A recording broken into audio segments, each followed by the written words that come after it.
Una. Dos. Tres. Cuatro. Cinco. Seis. Siete. Ocho. Nueve. 10. Ahí. Sube la mano. Ahí.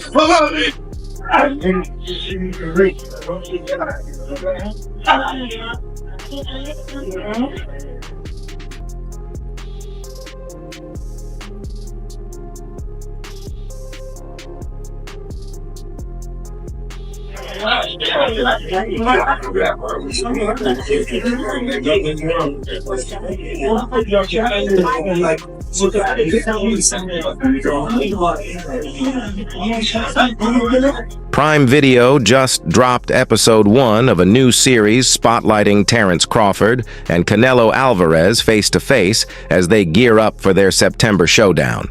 This is my whole legacy at stake. I'm putting my 41 fights and my decades of experience on the line. Yes, it's a major risk, but greatness doesn't come without risk, Crawford confidently declared.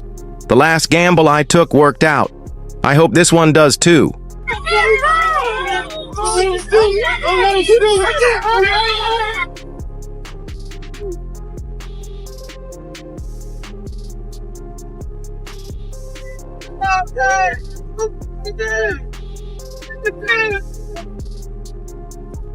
Well, here we go.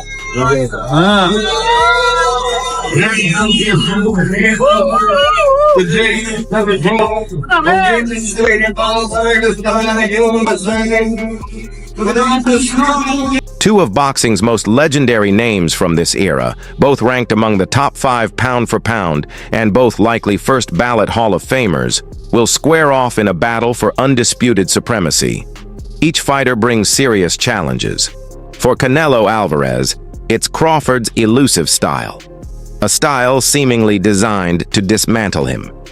Canelo often relies on opponents' fear, but two fearless men using this style beat him on points. Now, Crawford is preparing to become the third.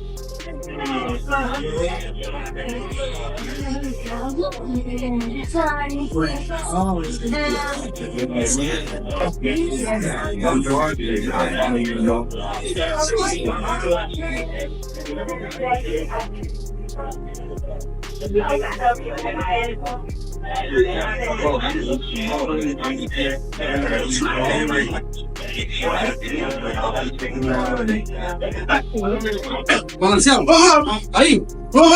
Balancea ahí. Venga. Sube la rodilla.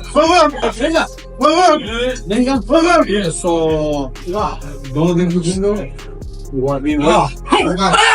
Tienes. Vamos.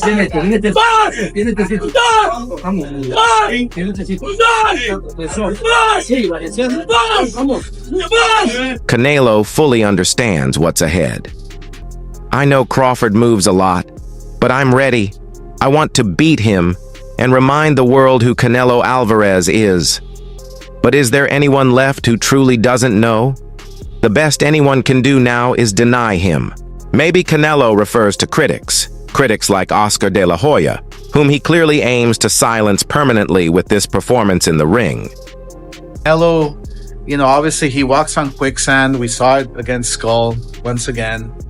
Crawford is very, he's not one-dimensional. He can move, he can box, he can, I don't know how hard he hits to keep Canelo away from him, but I think it's going to be very interesting. Yeah, I'm looking forward to the fight. Ahead of this mega bout, Golden Boy Promotions founder and Canelo's former promoter, Oscar de la Hoya, spoke to Fight Hub TV about the fighters' ages and also jabbed at Canelo's footwork.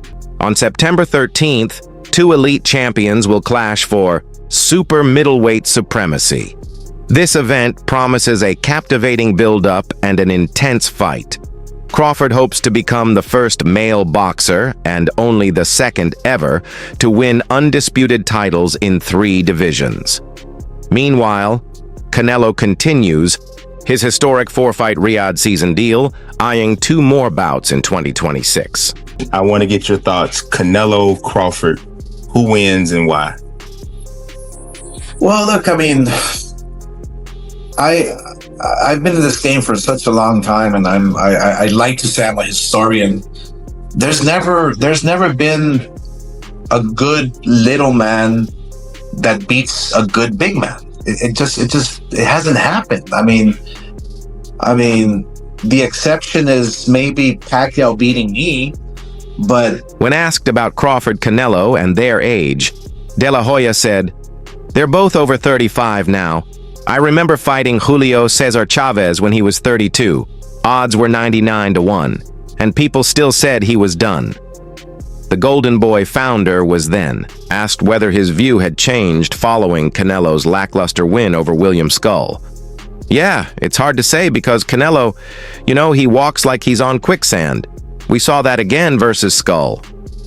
Facts are that they're over 35 years old, both. And I remember I fought Chavez when he was 32 and he was 99-1 and people thought he was over the hill. So Have you changed your pick for that fight, Oscar, based on how Canelo looked against Skull? yeah, it's hard to say. Looking ahead to September 13th, De La Hoya analyzed Crawford's skill set. Crawford isn't one-dimensional. He can move, he can box. I'm unsure how strong he hits to keep Canelo off him, but I do think it'll be an exciting contest, he said. "Yeah, I'm definitely looking forward to it," added De La Hoya. He's weighed in on Canelo's next challenge, praising Crawford's talents while questioning whether Canelo can handle them. Stay tuned to Big Fight Weekend for full coverage and post-fight reactions.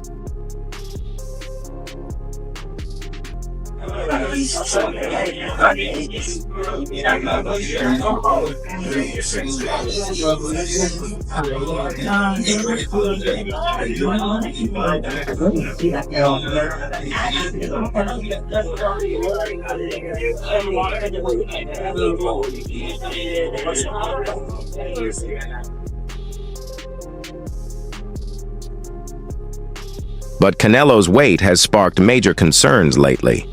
Crawford has bulked up too, which is promising, if his punching power came with him.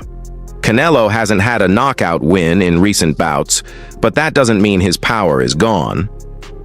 Crawford won't want to find out the hard way. "He has power, but so do I," Crawford declared. "I've never felt his shots, and he's never felt mine. This is 50-50. We can both get hurt, but I won't lay down. I'm here to win." What about Crawford do you think can bridge the weight gap? Or like with you, what did bridge the weight gap? Because a lot of people are just saying, hey, Canelo's just too big for someone like Terence. That's true. But you know what? There's always a way. There's always a way. There's always a way to win. One issue surrounding the September 13th fight is Crawford's rapid rise in weight. First, he moved to 154. Defeating Israel Madamov to win interim WBA and WBO super middleweight titles. Now he jumps again to 168 to face the Mexican icon. That steep transition has many worried it could affect the Omaha native. Weight differences matter, and adapting isn't easy. Still, Sugar Ray Leonard believes Crawford has what it takes to topple Canelo. "He can do it, no doubt," Leonard told Fight Hub TV. Canelo Alvarez, Terence Crawford, remind me if I'm wrong, but you moved up insane amounts of weight to fight Lanny Dadon and you pulled it off. Yeah. How were you able to do it? And what, if Crawford's listening to this or Canelo's listening, what do you tell them about their fight? Whoever wants to win will win. You know what I mean? I'm not being funny. Whoever wants to win will win. The will overcomes everything. That's how you did it. I appreciate you. Great seeing you so much. "There's always a way to win," said the legendary Sugar Ray Leonard, who referenced his own experience jumping divisions after a layoff in 1988 to beat Donnie Lalonde. "Every time he hit me, it hurt, even if I wasn't knocked out," Leonard said. He now advises Crawford to learn how to absorb punishment and rely on his skill set to outbox Canelo. A leap of faith like this once seemed more likely with Manny Pacquiao in the picture, as he too hovered around Crawford's divisions.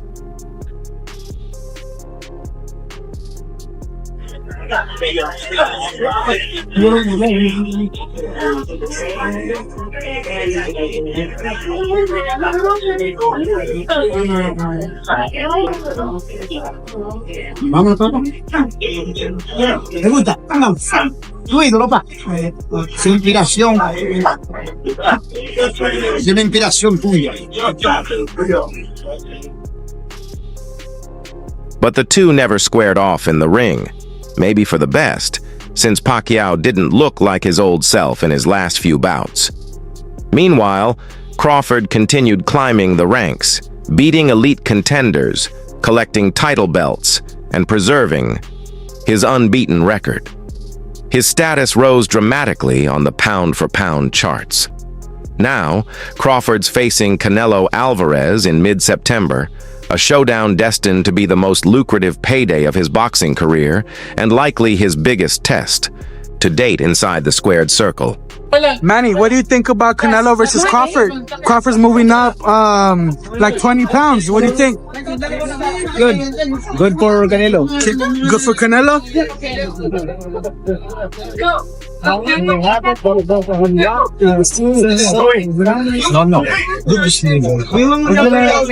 Pacquiao, now 46, is making his return to the ring on July 19th, battling reigning WBC welterweight champ Mario Barrios in Las Vegas. The age gap is clear. Barrios is 16 years younger. Yet Pacquiao appears fully focused on the fight. Still, he took a moment during a May 23rd interview with Fight Hub TV to weigh in on Crawford versus Canelo. When asked what advice he'd give Crawford about facing the bigger man, Pacquiao simply responded, "My advice is to focus on speed." Manny, any advice on Crawford moving up in weight? You did it so many times. Any advice for Crawford moving up in weight? You did it so many times and you were successful. What do you tell Crawford? Any advice? My advice to him is just focus on speed and the speed and style. And also strength. That's the real issue with moving up. Fighters tend to lose both their speed and their power, so Crawford must prioritize that.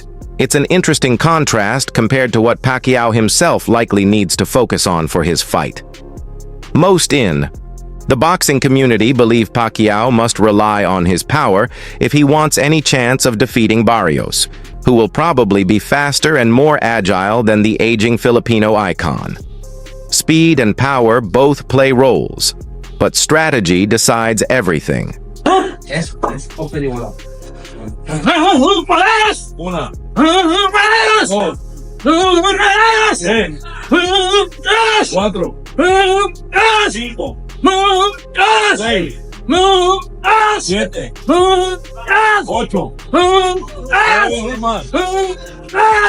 Given how niche boxing has become lately, we don't get many chances to truly get it right. At best, we see one or two major fights yearly. The upcoming Canelo Alvarez versus Terence Crawford showdown is that fight for 2025. It's being billed as today's answer to Marvin Hagler versus Sugar Ray Leonard. That's interesting, since just 2 years back, Crawford versus Errol Spence Jr. was touted as the modern Hagler versus Hearns. Unsurprisingly, it was Crawford who did most of the damage. Again.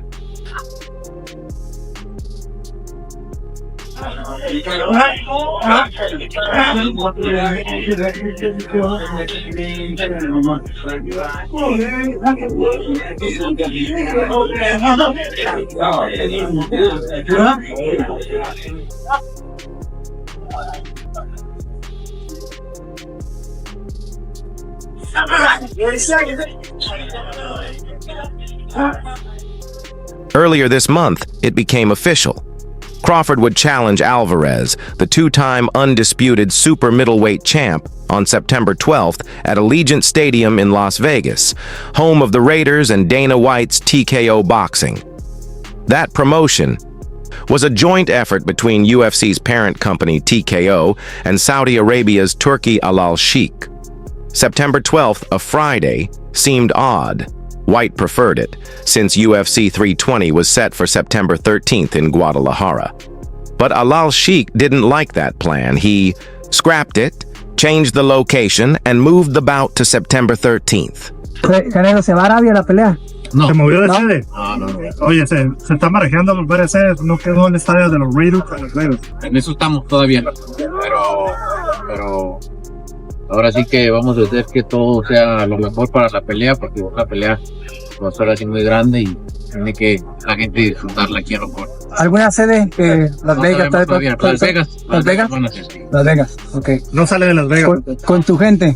Sí, claro. No hay mejor fin de semana en Las Vegas. Then, Alalshik named Sella as the event's promoter, leaving White out entirely.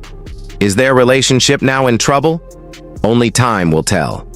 This whole issue could have been avoided. White and Alalshik announced their partnership back on March 5th. They had months to figure things out. UFC 320 was also announced in March. So what went wrong? Did someone misunderstand the other's preferred date? Or maybe Turkey just didn't care? Both men are known for being uncompromising. With less than 4 months to go, promotion has been shaky. Crawford is going to fight Canelo because even if I have some doubts and misgivings about the size matchup, it is two action fighters who like to fight aggressively at times, not all the times, going against each other, and we'll see who can open the other person's tuna can, so to speak. In many cases, historic names and bouts are invoked to make fights feel epic, though the matchups often don't deliver. This time could be different. If Terence Crawford, now 37, beats Canelo Alvarez, he'll be the first fighter ever to become undisputed champion in 3 divisions. He first achieved that at junior welterweight in 2017. Then in 2023, he unified welterweight by knocking out Errol Spence. After winning a junior middleweight belt, Crawford aimed even higher to face Alvarez and try to become a 5-division world champ. He's a little overrated. Terence Crawford versus Canelo Alvarez at 168 pounds. Canelo's really good. Really good. But I think Crawford is special. I know he hasn't fought the resume everyone wants, but you have that or you don't have that ingredient. I think he has it. Canelo's really good. He's tremendous. But could he be a tiny bit overrated? The greatness is within Crawford. It's in his desire. It's in his mind. It's in his makeup. Where he can. Canelo Alvarez, 34, has claimed titles in 4 separate weight divisions. After losing a decision to Dimitri Bivol, the future undisputed light heavyweight king, in 2022, Canelo returned to 168 pounds and won 6 straight. His most recent bout was a lackluster unanimous win over IBF champ William Skull, maybe the worst of his career. Was Skull just that hard to figure out? Or has Canelo slipped?